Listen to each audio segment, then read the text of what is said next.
A continuación presentamos una comparación entre los diferentes métodos existentes para la multiclasificación a través de máquinas de soporte vectorial. Las máquinas de soporte vectorial son un conjunto de algoritmos desarrollados recientemente por Vladimir Paprin y su equipo de colaboradores en los laboratorios de AT&T en los Estados Unidos, aunque Vladimir Paprin es originario de lo que antes se conocía como la Unión Soviética.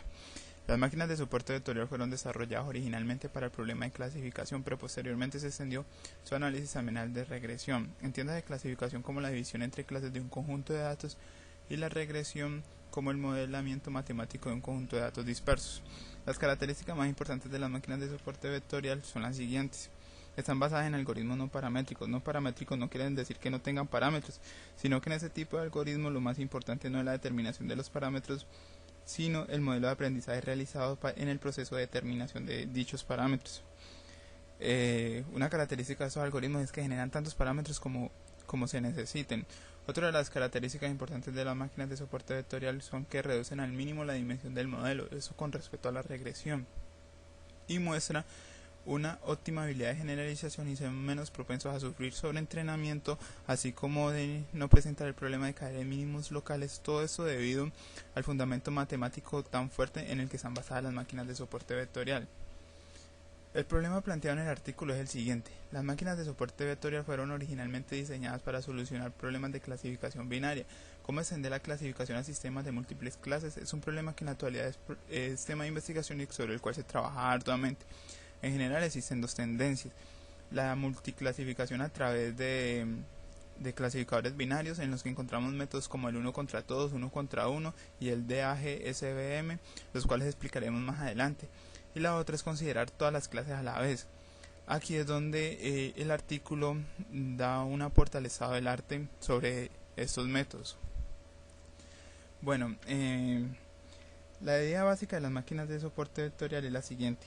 Dada una muestra de entrada, las cuales contienen información proveniente de dos clases, las máquinas de soporte vectorial separan las clases a través de un hiperplano determinado por ciertos puntos de muestra.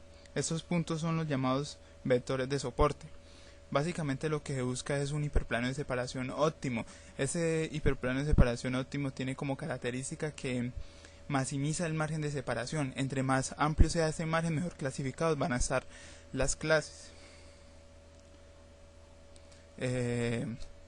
Eso para el caso linealmente, pero si el conjunto de datos no es linealmente separable, el fundamento teórico en el que están basadas las máquinas de soporte vectorial permiten, a través de una función conocida como las funciones de kernel, transformar los datos originales a un plano de una dimensión mayor. Estos planos son conocidos como espacios de Hilbert.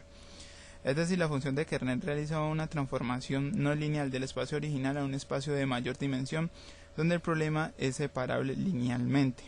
Las funciones de kernel más utilizadas son la lineal, la polinomial, la radial y la simoidea.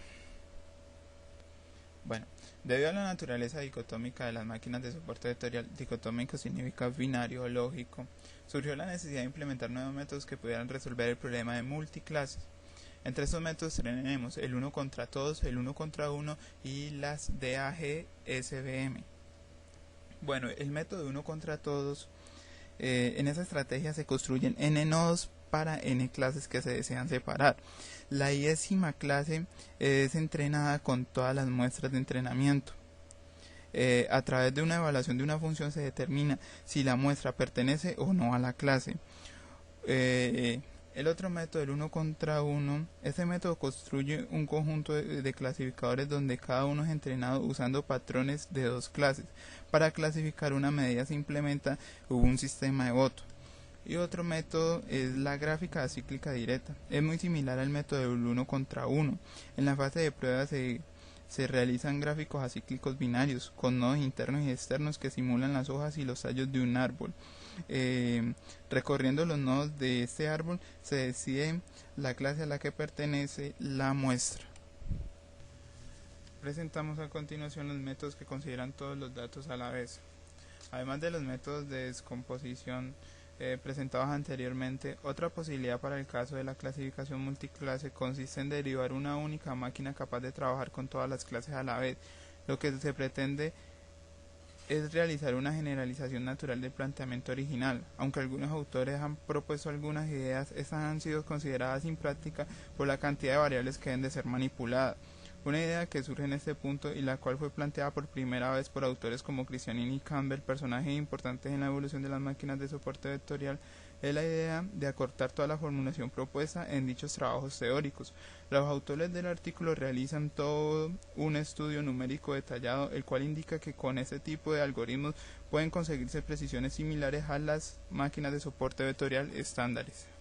Otro método que utilizará para llevar a cabo la comparación es el propuesto por Kramer y Singer, el cual es conocido como el método del rango parcial.